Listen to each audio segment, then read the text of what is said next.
Bây giờ cái tài khoản mà hai vợ chồng dùng chung đấy, nó đang có bao nhiêu số 0? Dù các bạn có đầu tư một cái gì thì các bạn cũng cần phải có sự chăm chỉ. Thế bây giờ tớ gọi bạn là nhà đầu tư nhá. Chơi nhiều quán không đấy? Một nào? Một đều ơi.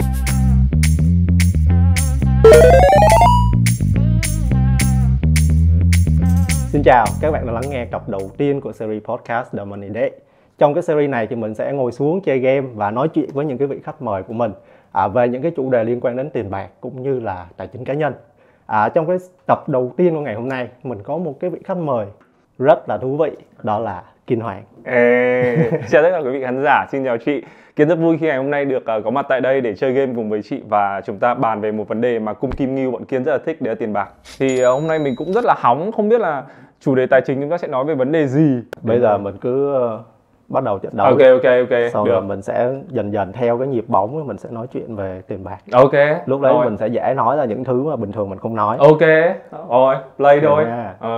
Phần đầu tiên của cái tập ngày hôm nay thì mình sẽ có một cái phần gọi là hỏi nhanh đáp gọn, là những cái câu hỏi rất là nhanh thôi và hỏi cái trả lời luôn nhá. Ok. Tỷ giá hối đoái của đồng USD và Việt Nam là bao nhiêu? 23, khoảng tầm xấp xỉ khoảng 23, 100 đô là khoảng 2.340.000. Bitcoin đang giá khoảng bao nhiêu một đồng? Xấp xỉ 49.000 đô, rơi vào khoảng 1 tỷ mốt, khoảng tầm xấp xỉ khoảng đấy. Hình như sáng nay mình check là còn có 47.000 thôi, bạn mất 2. No, sáng nay mình vừa check xong 49.000, gần 49.000, khoảng 48.900. Rất tự tin về Bitcoin đúng không? Cũng không tự tin lắm đâu, tại vì là mình thì mình không chơi. Chia sẻ thẳng luôn là mình không chơi Bitcoin, nhưng mà mình rất hay xem. Thế là có một đồng nào Bitcoin không hay là không? Kia không có một đồng nào luôn á, không có một cắc một xu nào luôn á. Nhưng mà sáng nào mở dậy xem thì có app mà. Bây giờ nhá, mình có 100 triệu. Mình sẽ đi du lịch hay là mình mua quần áo? Cá nhân Kiên thì Kiên sẽ đi du lịch. Bây giờ cho Kiên ngay lập tức 1 tỷ. Nhiều ngay lúc này nếu mà thắng. Nhưng mà chắc là không thắng đâu. Thế nhưng mà đấy, cho 1 tỷ. Hoặc hoặc là mỗi tháng cho 10 triệu trong thời gian lâu dài. Đấy, thì chọn cái nào? Kiên sẽ chọn lấy ngay bây giờ 1 tỷ. Tại vì là ở đấy, hỏi nhanh đáp gọn thì lấy ngay 1 tỷ. Ok. Này nhá, thế bây giờ mình có tiền thì mình sẽ đầu tư bất động sản hay là đầu tư chứng khoán? Tại vì là lúc nãy bảo là không biết gì về chứng khoán cho nên Kiên sẽ chọn bất động sản. Ok, đầu tư lâu dài hay là lướt sóng? Lâu dài. Mua nhà trả góp hay là mua luôn? Mua đích? Mua trả góp. Bây giờ mình sẽ sang cái phần tiếp theo là mình sẽ hỏi về chủ đề kiếm tiền. Và những cái câu hỏi này thì mình được hỏi và mình được trả lời nó dài hơn. Ok nha, bây giờ công việc đầu tiên của Kiên là gì? Công việc part time đầu tiên của Kiên là làm phục vụ bàn ở một quán bar. Thu nhập? 1,2 triệu một tháng lương cứng và chưa kể tiền tip. Nếu mà tính cả tiền tip vào thì nó rơi khoảng tầm 7 triệu một tháng. Vào năm 2011. Là lúc đấy bao nhiêu tuổi ấy nhỉ? Là lúc đấy Kiên 20. Em cho đời một giấc mơ. Là part time là vừa đi học vừa đi làm luôn? Đúng rồi, tại vì là làm bar mà thì sẽ làm từ 7 giờ tối đến 2 giờ sáng. Còn ban ngày thì Kiên sẽ đi học vào đại học. Chăm chỉ đấy. Ngày xưa tớ cũng lúc mà học đại học thì tớ cũng đi làm part time. Và làm cho một nhà hàng bán đồ ăn Việt Nam. Đấy. Thì đương nhiên thì cho thấy có một cái điểm là sau này những các ông bố về gia đình ấy, thì thường rất là hay thích cho con đi làm thêm. Thật ra thì Kiên nghĩ rằng là việc đi làm thêm ấy, ngoài cái vấn đề thu nhập ra, nó còn cho mình rất là nhiều kinh nghiệm về kiểu cuộc sống ấy, xã hội. Tại vì là như ngày xưa khi Kiên làm ở bar thì nó như một cái xã hội thu nhỏ ấy, thì có rất là nhiều những cái vấn đề cám dỗ này, xong rồi có người tốt, có người xấu, rồi có rất là nhiều chuyện xảy ra ở một cái môi trường nó khá là phức tạp như vậy. Nhưng mà cho nên là qua đấy thì mình cũng học được nhiều thứ. Thấy Kiên kinh nghiệm sống. có cho Kiên rồi, may quá không vào. Thấy Kiên có cho Cam đi làm thêm không? Nếu mà Cam lớn hơn một tí. Tất nhiên rồi, vấn đề Kiên không phải là Kiên cho hay không, Kiên thì Kiên luôn luôn cho. Còn việc là Cam nó muốn làm cái gì thì nó vẫn là người quyết định thôi. Và mình sẽ là người kiểu tư vấn, có thể là tham khảo một số ý kiến là có nên hay không nên, vậy thôi. Thì khi mà tớ nói về cái chủ đề công việc đầu tiên này thì tớ cũng nghĩ là sau này bé Mây á, con thôi đó, thì khi mà nó lớn một tí đến cái tuổi đi học, tôi cũng muốn cho nó đi làm thêm những cái công việc như là phục vụ, hay là nó hơi mà mọi người vẫn thường bảo là những công việc bình thường ấy đúng không? Nó hơi bình dân một tí, nhưng mà như vậy thì nó sẽ hiểu được khá là nhiều về cái cách tiền bạc nó vận hành đấy. Đôi khi mình phải làm thì mình mới có được những cái giá trị, chứ không phải là quá đơn giản như là bố mẹ hay cho. Thế 100 triệu đầu tiên là mình kiếm được như thế nào? Thế thì Kiên sẽ kể chuyện là 100 triệu đầu tiên mà Kiên cầm được ở trong tay nhá. 100 triệu đầu tiên Kiên cầm được ở trong tay đấy là vào năm 2013. Đấy là thời điểm mà Kiên mở cửa hàng quần áo. Một đều ơi. Mở cửa hàng quần áo đầu tiên của mình. Thời điểm đấy thì được các bác, nói chung là mọi người thân trong gia đình cho khoảng tầm 40 triệu này. Kiên có khoảng tầm 20 triệu này. Và 40 triệu còn lại là Kiên cắm xe máy của Kiên, mà hiện tại Kiên vẫn đang đi cái xe máy đấy, là để cắm cho một người bạn quen để mà lấy tiền để mở cửa hàng quần áo đầu tiên. Đấy là lần đầu tiên mà mình cầm trong người 100 triệu.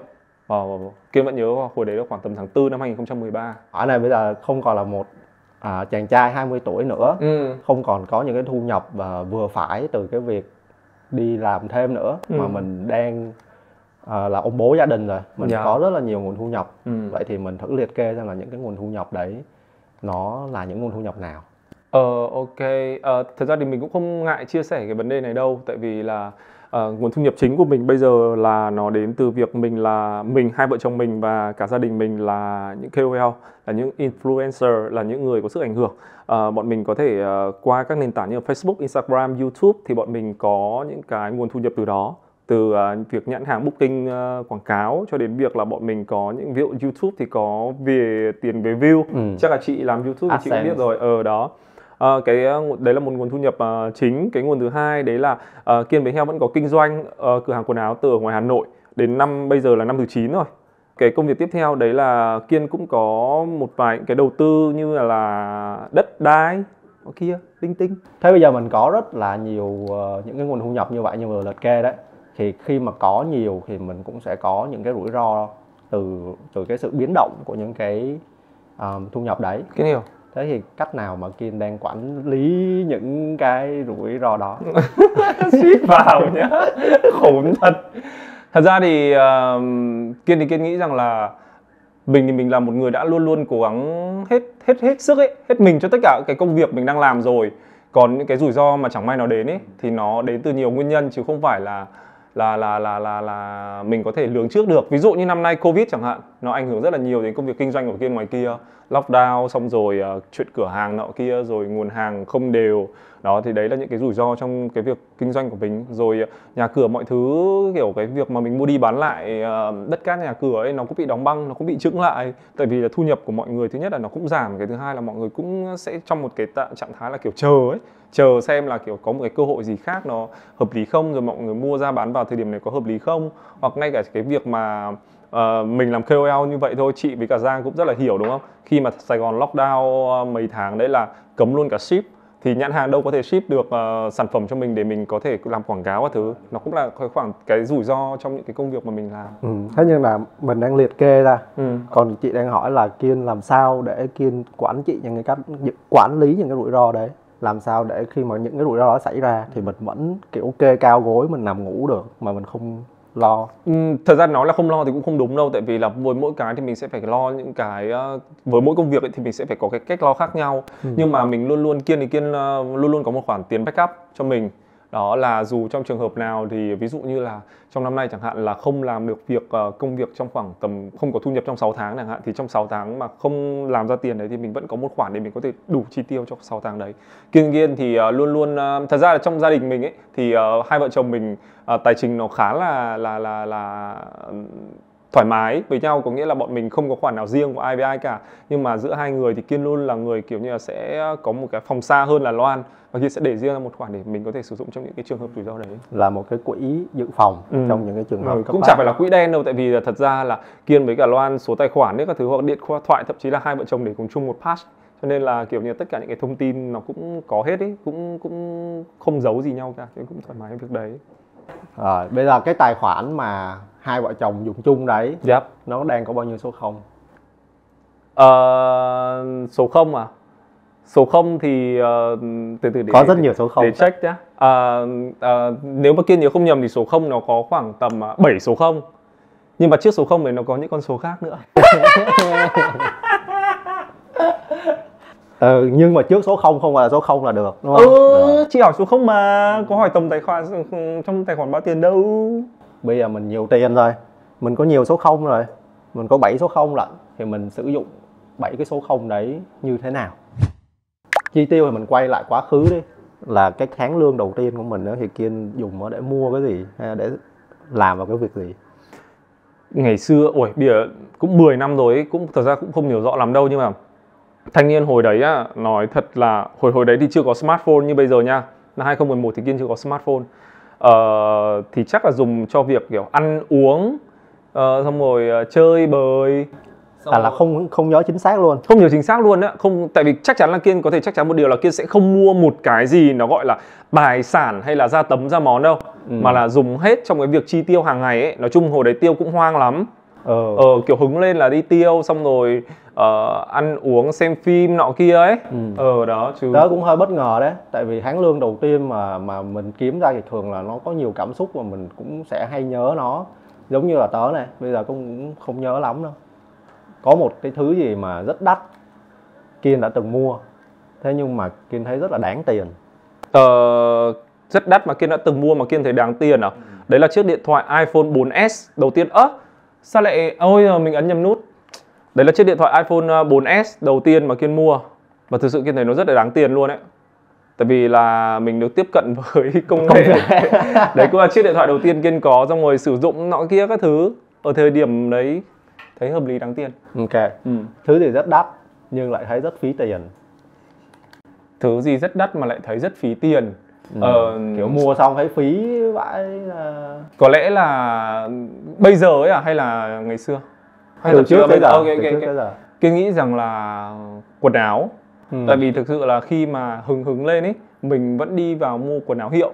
Nhưng mà tính Kiên lại là một người kiểu đồ càng đơn giản thì Kiên lại càng thích. Đấy, nhưng mà khi mà mua đồ hiệu đấy thì ở trong cửa hàng thì lại thấy là những cái đồ mà có kiểu monogram rồi những cái kiểu logo iconic của họ ấy thì lại mua, nhưng mà về không bao giờ mặc. Mà một cái quần nó rơi khoảng tầm 30 triệu, xong rồi về mình chưa mặc một lần nào, còn nguyên mác luôn. Đấy, một cái áo khoảng tầm 20 triệu cũng như vậy luôn, cho nên là thấy rất là phí. Và bây giờ thì thật sự là vợ chồng Kiên là không còn mua những cái món đấy nữa, đúng không? Nhưng mà thật ra nhá, tôi thấy có một cái là khi mà mình đã mua được những món đấy rồi thì mình mới nhận ra những cái điều đấy. Đúng. Còn nếu mà mình không mua ấy thì mình luôn mình ngồi mình nhìn nó. Chính xác nghĩ luôn về nó. Bây giờ so với năm 20 tuổi thì cái cách tiêu tiền của mình nó khác nhau như thế nào? Khác chứ. Mặc dù bây giờ thì nói thẳng là thu nhập mình so với 20 tuổi cao hơn nhiều, nhưng mà cái nhu cầu với cả cái cách tiêu tiền của mình nó khác. Có nghĩa là Kiên ngày xưa thì cứ có cái gì mới này, cái gì mà mình thấy thích thì mình sẽ mua ngay. Nhưng mà thời điểm hiện tại thì là cái gì mình thấy cần thì mình mới mua.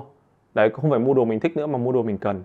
Đó, và cái thứ hai đấy là càng ngày thì mình càng nâng cao cái, sau một năm Covid thì Kiên nhận ra rằng là không có gì quý bằng sức khỏe cũng như là cái sự trải nghiệm của bản thân ấy. Cho nên là Kiên sử dụng tiền cho việc đấy, đi trải nghiệm, đi du lịch, đi khám phá nọ kia những cái thứ, thay vì việc là mình mua một món đồ này xong rồi mình chỉ sử dụng nó hàng ngày hay là như thế nào đó. Kiên có nắm rõ là một tháng mình tiêu bao nhiêu tiền không? Cả gia đình. Không cần con số đâu, nhưng mà có nắm rõ hay không? Có là có quản lý được chi tiêu, là biết được là chi tiêu ra vào như thế nào. Tại vì mình sử dụng thẻ credit ấy, mình sử dụng thẻ tín dụng ấy, cho nên là một tháng mình sẽ biết là mình bị trừ bao nhiêu tiền vào các hàng tháng, cho nên là mình biết được. Thì cái đấy nó cũng là cái tiện. Vậy thì trong một tháng cái số tiền nào mà mình tiêu nhiều nhất vào cái việc gì? Ăn uống Và trải nghiệm. Ăn uống và trải nghiệm. Thật ra ăn uống cũng là một dạng trải nghiệm để được sống. Có những cái hôm mà thấy kiểu nửa đêm mà nhà này ăn gà rán, mình nghĩ kiểu rất bắt nạt cái dạ dày của người khác nhá. Tại vì là thật ra là hai vợ chồng Kiên trong chuyện ăn uống cũng thoải mái ấy. Chả có kiêng khem những các thứ gì đâu. Tất nhiên là ăn nó vẫn phải chú trọng cái vấn đề sức khỏe ấy, chứ không phải ấy, nhưng mà nói chung hai vợ chồng rất là thoải mái trong chuyện ăn uống. Thế có cái thứ gì mà Kiên nghĩ là tiền không thể mua được? Thời gian. Ngắn gọn xúc tích. Tại vì là ngày xưa thì mình hay nghĩ là tiền không mua được, hồi trẻ thì mình hay nghĩ là tiền không mua được tình cảm này, tình yêu này, xong rồi kiểu như là sức khỏe các thứ nọ kia. Nhưng mà cuối cùng đến bây giờ khi mà sau từng đấy năm thì mình nghĩ là tiền không mua được thời gian là cái quan trọng nhất đấy. Thật ra thì mình theo một cách nào đó thì mình cũng đang đổi thời gian lấy tiền mà. Đúng rồi. Và ngược lại thì mình cũng đổi thời gian để lấy sức khỏe các thứ mà. Cho nên là thời gian là cái quan trọng nhất đấy. Thật ra tiền cũng không mua được một bàn thắng ở trong FIFA 21 22, xin lỗi. Con gà này. Việt vị. Bây giờ thì mình đến cái mục là mình làm sao để tiền đẻ ra tiền. Phần này mình thích này. Hỏi luôn, đang đầu tư vào những cái gì? Đó, như lúc nãy Kiên có chia sẻ ấy, là hiện tại là Kiên đang đầu tư về đất. Đó, thì nếu bây giờ Kiên hỏi chị như này đi, nếu mà nhắc về đầu tư thì chị hay nghĩ sẽ là đầu tư những cái gì? Ngày trước ấy thì mình cũng chỉ biết là đất thôi. Ông bà cha mẹ của mình là kiểu lúc nào cũng thấy ngồi nói chuyện với nhau về đất này, rồi vàng, dầu hoặc là tiền đô, mọi người hay đi mua ấy, kiểu như là vàng khi mà có dư một tí rồi sẽ ra tiệm vàng mua một cây vàng hay là mua một cái trang sức gì đấy để cất. Thường là ngày xưa hay cất hơn là để cái tiền nó chạy một vòng. Đấy, thì cái đấy là cái ngày xưa lúc mà mình còn bé. Nhưng mà khi mà sau này mình mới biết là có rất nhiều cái cách khác nữa để tiền để ra tiền. Ví dụ như là trái phiếu này, cổ phiếu này, rồi gần đây thì có Bitcoin này, rồi mình có thể đầu tư vào một cái người nào đấy ta đang làm ăn kinh doanh, xong rồi mình nhận lại cái phần gọi là dividend, phần trăm lãi suất. Đấy, thì có rất nhiều cách. Thì vậy bây giờ Kiên vẫn là tập trung vào đất. Thật ra là nói là kinh doanh là rồi đầu tư đất nghe nó hơi to tát vậy thôi ấy. Nhưng mà thật ra là Kiên với cả Heo cũng không tính quá nhiều đến chuyện kiểu lãi lỗ xong rồi hàng ngày kiểu ủ mưu làm sao để lên giá đấy các thứ đâu. Mà mình thấy cái nào hợp lý thì mình cứ mua và mình để đấy. Ai có nhu cầu thì mình bán, còn không thì mình cũng không phải là mình kiểu giao bán hàng ngày rồi mình đấy, tại vì mình có thời gian để mình làm những cái việc khác nữa. Đấy thì đấy cũng có thể gọi là một khoản đầu tư hoặc không phải là đầu tư cũng được. Đó, tại vì là nếu với Kiên nghĩ thì đầu tư là thường là tiền nó phải xoay vòng và tiền phải để ra tiền liên tục cơ. Đó. Ngoài ra thì Kiên cũng có góp vốn với cả một vài anh em bạn bè làm những cửa hàng xong rồi ăn phần trăm như lúc nãy chị nói. Đó. Ngoài ra thì về chứng khoán, Bitcoin các thứ thì mình không tham gia rồi. Đấy, những cái hình thức mới như thế. Rồi Kiên cũng có một lượng vàng nho nhỏ rồi cũng kiểu mua xong rồi để đấy cất đi như chị nói. Đó, thì thật sự đấy là những cái mà mọi người hay nghĩ ngay đến cái việc là mình sẽ đầu tư về những cái ra tấm ra món, đúng không? Những cái tài sản, những cái vật chất mà mình cầm được trong tay đấy, đúng không? Nhưng mà thật ra thì Kiên nghĩ rằng là ở thời buổi bây giờ ấy thì nó có một cái tài sản nữa mà không biết chị có nhận ra không, đó chính là tài sản số. Tài sản số ở đây nó không phải là kiểu tiền Bitcoin hay là các kiểu như là đồng tiền nọ kia, mà cái tài sản số ở đây nó chính là những cái ngôi nhà mà chúng ta vẫn hay sử dụng hàng ngày, đấy là Facebook, Instagram và YouTube. Đó. Và khi mà những cái ngôi nhà số đấy của chúng ta nó có giá trị thì rõ ràng là chúng ta sẽ nhận được nhiều quảng cáo, nhận được nhiều sự quan tâm của các bạn. Nó cũng giống như một ngôi nhà trong hẻm hay là một ngôi nhà ngoài mặt tiền ở ngoài đời thôi, đúng không? Nếu mà Facebook của một KOL bao giờ nó cũng sẽ kiểu như là được kiểu như là theo dõi các thứ hơn là kiểu Facebook của một người bình thường. Thì khi mà bạn có nhiều người theo dõi thì bạn cũng có thể kiếm được một cái nguồn tài sản từ đó. Cũng là một cách định nghĩa hay. Tại vì tôi chưa bao giờ nhìn nó theo cái cách như là Kiên vừa nói. Tôi nghĩ ok, mình có một cái tài khoản mạng xã hội.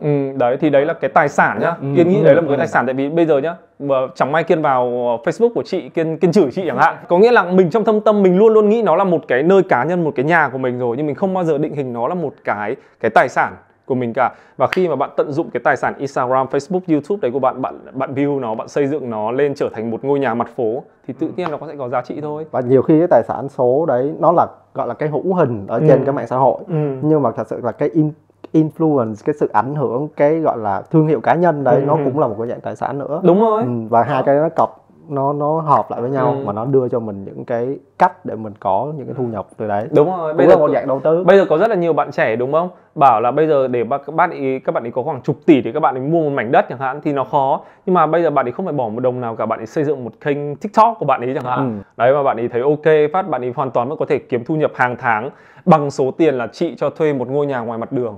Mấy chục triệu. các bạn ấy vẫn có thể tìm thu nhập và Rồi. mặc dù các bạn chả sở hữu ngôi Đồng nhà ý. nào ngoài thực tế cả. Đúng, nhưng mà khi mà mình nói thì mình nghĩ là nó rất dễ, nghe thì nó rất Nghe rất dễ. Thế nhưng mà khi cái đầu tư đây nó thật sự là một cái đầu tư khó nhằn hẳn hoi, mình phải dành rất là nhiều thời gian, công sức này và cái chất xám. Xong rồi nội dung mình phải lên nội dung, mình phải làm những cái gì để cho cái căn nhà số đấy của mình nó có giá trị. Đúng, phải có kế hoạch bài bản hẳn hoi, chúng mình xây dựng từ cái nền móng như thế nào, cái hướng đi nó là sao, nó hứng cái nắng từ phía nào và những người nào mình đang mời ra vào nhà của mình. Đó. Đấy. Cho nên là khoảng tầm 10-15 năm trước thì khi mà internet nó chưa phát triển được như bây giờ thì cái khái niệm về tài sản số nó còn rất là mơ hồ, nhưng mà bây giờ Kiên nghĩ rằng là càng ngày những cái nền tảng mạng xã hội đó nó sẽ càng ngày càng phát triển thôi. Cho nên là nếu mà bạn nào qua đây mà chúng ta chưa có một nguồn vốn tiền thực sự nào trong tay thì các bạn hoàn toàn có thể tự xây dựng một căn nhà số cho mình. Vậy chốt lại là Kiên đầu tư một ít vàng, một ít không phải một ít, rất nhiều bất động sản và tài sản số. Cũng ít. Thật ra thì nó trong khả năng của mình thôi ấy. Còn Kiên thì thật ra là không biết các bạn chị với cả các bạn đang xem chương trình như thế nào, nhưng mà thực tế ấy, với Kiên thì Kiên là một người mà khi mà bị kiểu quá nhiều, ví dụ quá nhiều tài sản đi thì mình sẽ bị nghĩ nhiều ấy, xong rồi kiểu như bị cái nó chi phối thời gian hàng ngày của mình nhiều ấy. Kiên thì Kiên không phải là một người như vậy. Kiên nghĩ rằng là mọi thứ nó kiểu như là nghĩ càng ít thì mình sống nó sẽ càng dễ chịu hơn. Cho nên là đó, mặc dù mình có, mình mua, mình để đấy thì mình cũng không phải là ngày nào mình cũng phải lên check là nó lại tăng giá hay chưa, rồi nó thế này thế nọ ấy, thứ đâu. Mà hiểu khi nào mà mình ok, mình cảm thấy ai có nhu cầu thì mình bán vậy thôi, chứ không nên bị nó chi phối nhiều. Thì mình nhớ là lúc đầu Kiên có nói là đầu tư dài hạn chứ không phải là lướt sóng mạo hiểm. Kiên không phải lướt sóng, mệt lắm. Thật ra cũng mệt thật, ví dụ như mình mua một đồng Bitcoin xong cứ sáng ra mình mở điện thoại lên trồi sụt thì cả ngày mình nghĩ về nó, mình không có thời gian mình không có thời gian mình làm những việc khác.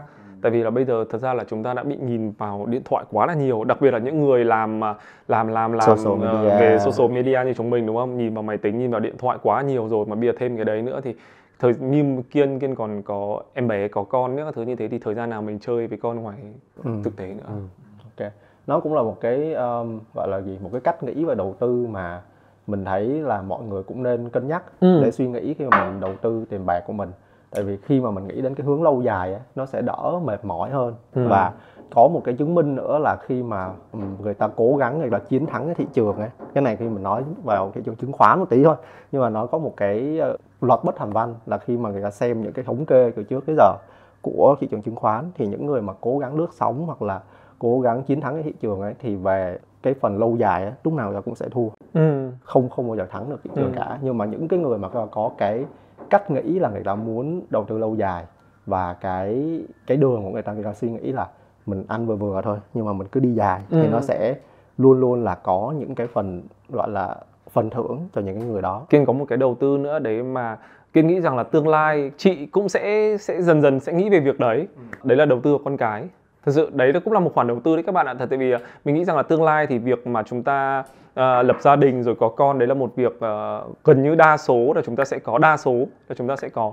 Và khi mà đầu tư vào con cái thì mình khẳng định với các bạn là các bạn sẽ không bao giờ lỗ. Các bạn thử tưởng tượng ra như thế này, nếu mà chúng ta bố mẹ đã thật sự rất giàu rồi nhưng mà chúng ta để con ra mà chúng ta không biết đầu tư vào con cái, chúng ta không biết dạy con thì con nó cũng sẽ phá hết. Nhưng ngược lại, nếu mà chúng ta là những bố mẹ không có gì cả mà chúng ta vẫn biết cách dạy con, đầu tư vào con cái thì khi con nó trưởng thành thì tự khắc là con nó sẽ lo cho cuộc sống của con nó, và tự nhiên lúc đó thì chúng ta là bố mẹ thì chúng ta cũng sẽ nhận lại được những cái quả ngọt từ phía con của mình. Cho nên Kiên nghĩ rằng là đầu tư vào con cái nó cũng là một dạng đầu tư.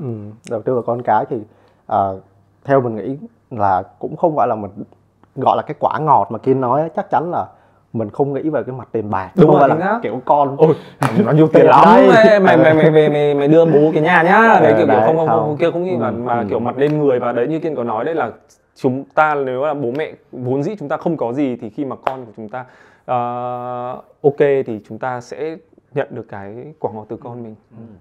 Cái bây giờ mình đầu tư rồi, mình có tiền rồi thì mình sẽ sử dụng cái tiền đấy để mình tiết kiệm hay là mình dùng nó để hưởng thụ.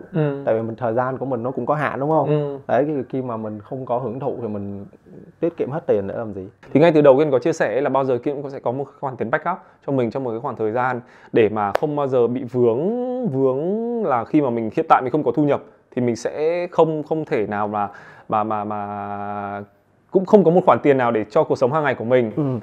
Đó thì đấy cũng là một cách. Nhưng mà lúc nãy Kiên cũng có chia sẻ luôn là Kiên không có gửi tiết kiệm ngân hàng. Tại vì với mình thì mình thấy rằng là chúng ta bị ràng buộc ở ngân hàng trong một khoảng thời gian là 3 tháng, 6 tháng hoặc là 1 năm hoặc là dài hơn về nhận về một cái khoản phần trăm nho nhỏ từ số tiền đấy của chúng ta, thì Kiên thấy rằng là nó cũng hơi phí. Nó phí cả thời gian và nó phí cả cái khoản tiền mà chúng ta đang có. Tất nhiên nó sẽ phù hợp với nhiều người, nó không phù hợp với Kiên nhá. Nhưng ngược lại thì nó sẽ phù hợp với rất là nhiều người khi mà họ gửi tiền tiết kiệm ở ngân hàng, hoặc là họ có một số tiền quá lớn, hoặc là họ là những người cao tuổi, họ không có khả năng lao động nữa thứ nữa, thì họ có thể nghĩ đến cái vấn đề tiết kiệm ở ngân hàng. Còn như cá nhân Kiên ấy thì Kiên lại không chọn cái cách là gửi tiết kiệm ở ngân hàng, mà mình sẽ tiết kiệm bằng là mình đầu tư cho một cái khác. Đó thì nó cũng là một cái khoản mà mình vừa có thể giữ được tiền mà mình vừa sinh ra được thêm tiền. Hay là mình lái xe mình đi chọn một miếng đất. Đó, kiểu nó là như vậy. Thì mình là người trẻ thì mình hay có những cái suy nghĩ táo bạo nó là như vậy, chứ nó không nằm kiểu an toàn như các bác ấy, như các bác, các mẹ, các ông, các bà. Đó thì đấy là một cái cách mà Kiên để tiết kiệm. Cái cách tiếp theo ấy mà Kiên lúc nãy Kiên nói là tiết kiệm là chúng ta làm nhiều hơn tiêu. Thì với Kiên đấy cũng là một cái cách tiết kiệm. Đấy là khi mà chúng ta tiết kiệm làm nhiều hơn tiêu thì rõ ràng là chúng ta sẽ có những cái khoản tiền dư. Thì những cái khoản tiền dư đó nó cũng chính là tiền tiết kiệm. Cho nên Kiên nghĩ rằng là làm nhiều hơn tiêu nó cũng là một cái cách để chúng ta tiết kiệm tiền, chứ không phải là cứ mang đi cất đi thì nó mới là tiết kiệm. Đúng. Thế nhưng mà đấy cái lựa chọn của Kiên thì theo như mình quan sát nhiều ấy thì mình thấy là nó đúng là nó phụ thuộc rất nhiều vào hai thứ. Một là họ sử dụng cái số tiền đấy trong cái kế hoạch ngắn hạn, trung hạn hay là dài hạn. Thứ hai nữa là về cái độ tuổi, đúng không? Họ đang ở cái độ tuổi lao động, độ tuổi nào khi mà họ có thể chấp nhận rủi ro hay không. Đó, những người mà người ta giống như là các bác như Kiên nói đấy thì họ sẽ chọn cái cách, đôi khi họ chỉ cần là cái tiền của ngân hàng là đủ rồi. Đúng. Nhưng 3-5 triệu một tháng là đủ rồi. Nhưng mà đấy là thế thì Kiên mới nói rằng là nó còn phụ thuộc vào rất nhiều yếu tố. Còn đây là Kiên đang chia sẻ trên cái quan điểm cá nhân của Kiên và cái cách mà Kiên vẫn đang làm bây giờ. Đó. Còn thật ra là như ở nhà Kiên là bố mẹ hay là các bác vẫn gửi tiết kiệm ngân hàng à? Có một cái tip nào mà Kiên cảm thấy tâm đắc về cái việc đầu tư của mình không?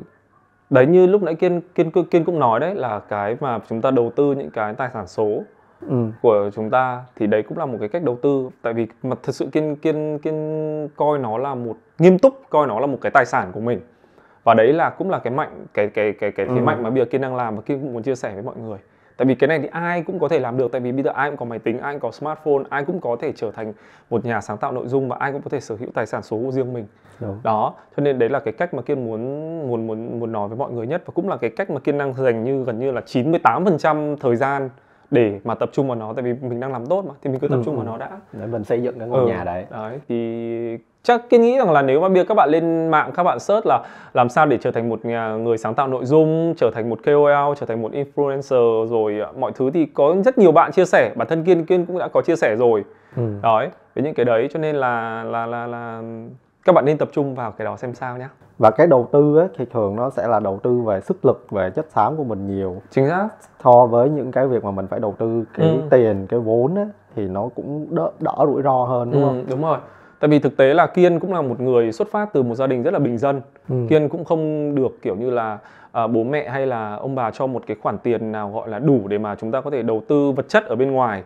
Đó, cho nên là Kiên nghĩ rằng là con đường mình đã đi qua thì mà mình ổn ấy thì mình cũng chia sẻ với các bạn. Vậy thôi. Cũng sắp giờ trưa rồi đấy. Cũng sắp về nhà với vợ với con rồi nấu cơm rồi đi và làm. bạn cũng phải cho con bù đúng không? Mình cũng phải lên bế. Đấy thì mình bắt đầu mình kết thúc cái hiệp 2 này, xong rồi mình nói chuyện, mình đưa ra những cái đúc kết của Kiên đi. Về cái quá trình, cái mối quan hệ của Kiên với tiền bạc.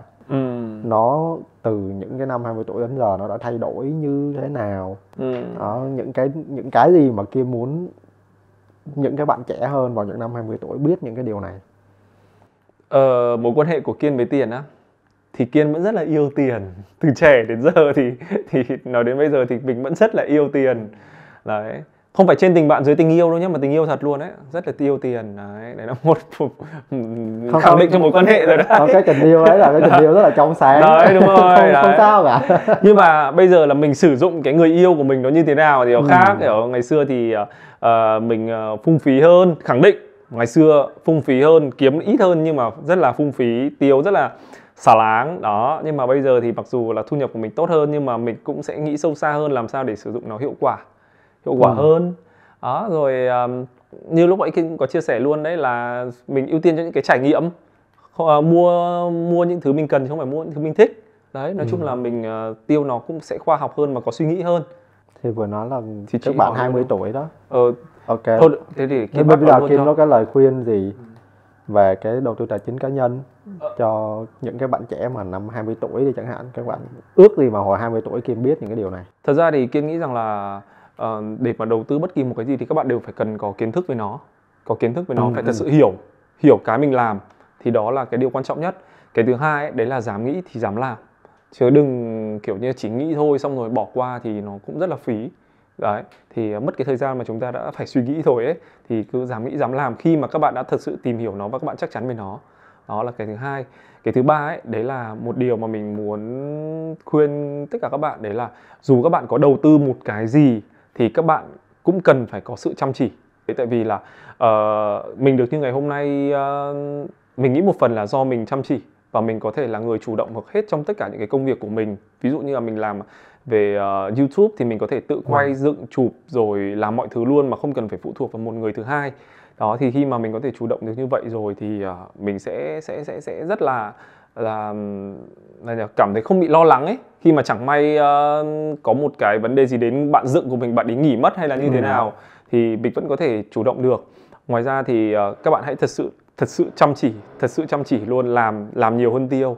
Thì đấy là cái việc mà mình nghĩ rằng là cái cách đầu tư hiệu quả nhất.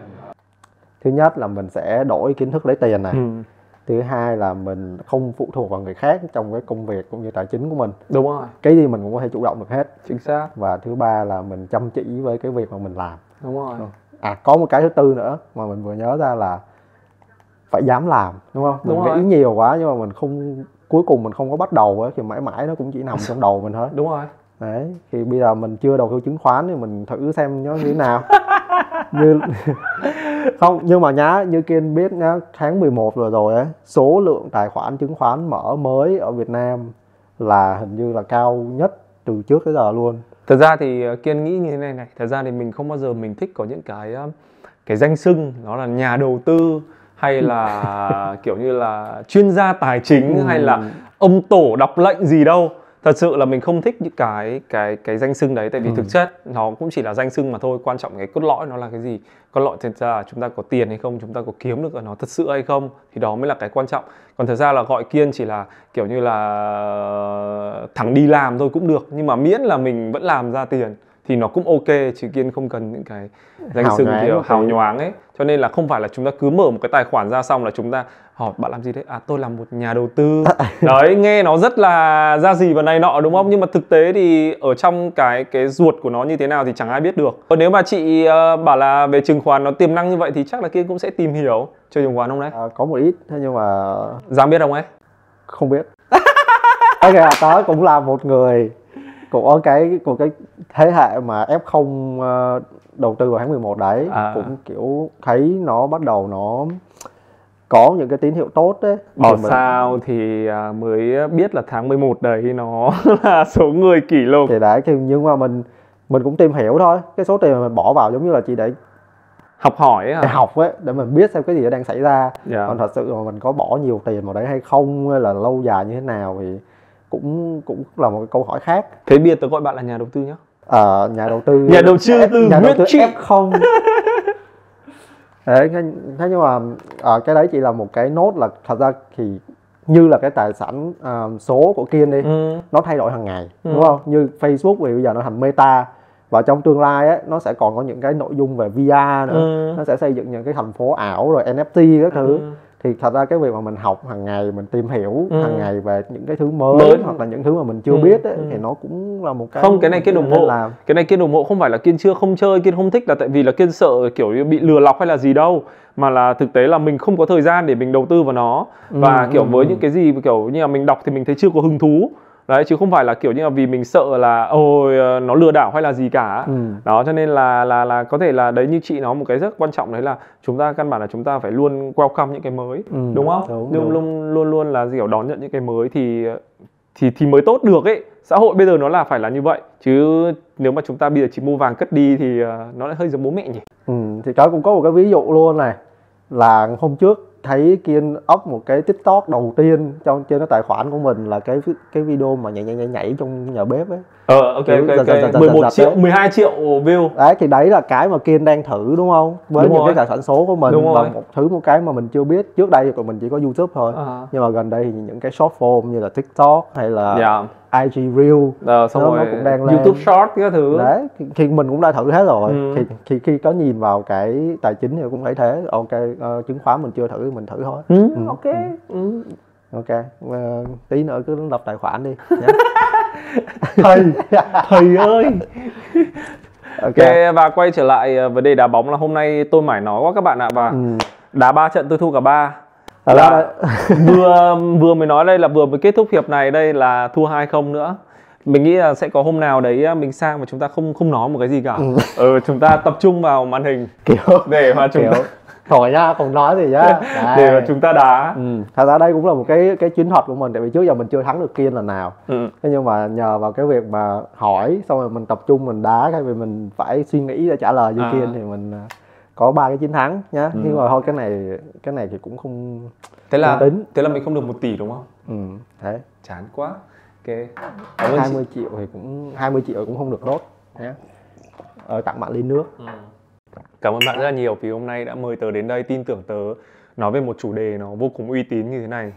Rất là cảm ơn Kiên Hoàng đã đến đây. Ngày đầu tiên mình quay cái series podcast The Money Date, buổi hẹn hò về tiền bạc của Vietcetera. Cảm ơn các bạn đã lắng nghe đến giờ này và hẹn gặp lại các bạn vào tập tiếp theo.